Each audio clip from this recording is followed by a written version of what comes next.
안녕하세요. 대한행정사입니다. 잠깐의 잘못된 생각으로 음주운전을 하여 경찰에 적발되었다면 지금 어디서부터 무엇을 해야 할지 앞이 막막하고 두려울 것입니다. 대한행정사는 음주운전 구제만을 전문으로 하고 있으니 급하시다면 전화 먼저 주시기 바랍니다. 빠르면 빠를수록 좋습니다. 전동 킥보드와 마찬가지로 남녀노소 구분 없이 오토바이를 타고 도로를 질주하는 모습을 심심치 않게 볼 수 있습니다. 오토바이를 취미로 즐기거나 생업으로 타는 분들이 늘어나면서 여러 가지 사건 사고가 많이 발생하고 있습니다. 오토바이 음주운전이 자동차 음주운전보다 형량이 조금은 더 가볍다고 오해하시는 분들이 아직까지 계십니다. 결론부터 말씀드리자면 처벌이 약하지 않습니다. 오토바이 음주운전의 처벌 수위는 자동차와 동일합니다. 처벌 기준을 알아보면 1회 적발 시 혈중 알코올 농도 0.03% 이상 0.08% 미만, 1년 이하의 징역이나 500만 원 이하의 벌금과 면허 정지, 0.08% 이상 0.2% 미만이면 1년 이상 2년 이하의 징역이나 500만 원 이상 1000만 원 이하의 벌금과 면허 취소 1년간 재취득 불가하며 0.2% 이상 2년 이상 5년 이하의 징역이나 1000만 원 이상 2천만 원 이하의 벌금과 면허 취소 1년 재취득 불가합니다. 2회 적발 시 0.03% 이상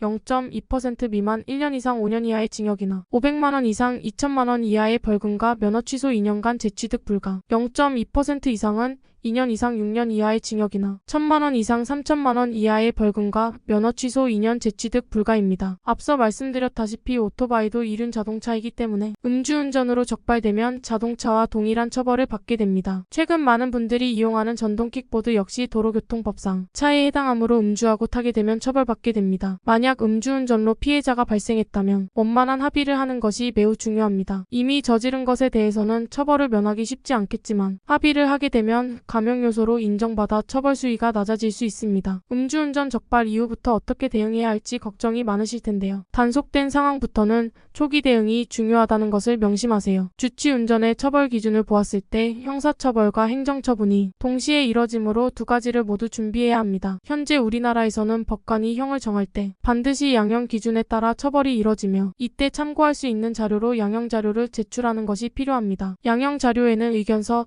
탄원서, 반성문, 입증자료 등이 포함됩니다. 이러한 자료들은 형사 절차 첫 단계인 경찰 조사 이전부터 준비하여 조사 시에 제출하는 것이 가장 효과적인데요. 양형 자료를 기반으로 일관성 있는 진술을 했을 시 선처 의사를 명확히 전달할 수 있기 때문입니다. 다음으로 행정처분 구제에 관해서 운전면허의 필요성을 바탕으로 면허구제를 진행하게 됩니다. 면허구제 제도는 이의신청과 행정심판을 통해 문제를 해결해야 합니다. 이의신청은 처분 결정 통지서를 받은 날로부터 60일 이내에 관할경찰청에 제기해야 하며 행정심판은 90일 이내 중앙행정심판위원회에 청구해야 합니다. 행정처분에 대한 구제는 사건당 한 번만 가능하기 때문에 섣불리 접근해서는 안 됩니다. 이 방법들로 면허 취소 구제를 받으려면 본인이 주장하는 생계 유지의 어려움 등 여러 사정을 참작하더라도 공익에 비해 받는 불이익이 더 크거나 가혹하다고 인정되어야 합니다. 사건의 경위, 사건의 위법 부당성, 이처분으로 인한 가혹성 등과 왜 운전면허가 반드시 필요한지 취소가 되면 어떠한 문제가 발생하는지, 반성을 하고 있는지, 재범 가능성은 없는지 등 모두 서면으로 소명해야 하며 본안심사가 시작될 때 서면 심리를 위해 매우 중요한 과정이라 할 수 있습니다. 말로만 하는 반성이 아니라 행동으로 보이는 반성도 필요합니다. 그리고 앞으로 음주운전을 하지 않을 것이라는 확신을 재판부에 심어주는 것이 핵심입니다. 예전처럼 반성문이나 탄원서만 잘 작성하면 실형은 면할 수 있을 거라는 주변의 말에 전문가 없이 실형을 피할 수 있을 거라 생각하시는 분들이 계십니다. 최근에는 법이 강화되어 단순 적발만으로도 구속할 수 있게 되면서 간단한 준비만으로도 벌금형을 받을 수 있던 예전과는 다르게 상황이 완전히 뒤바뀌었다는 것입니다. 면허 취소의 상황을 피하려면 적발된 즉시 노하우가 풍부한 면허 취소 구제 전문가를 찾으셔야 합니다. 1차 상담은 무료로 진행되며 가능성이 있다 판단 시 결코 포기하지 마시길 바랍니다.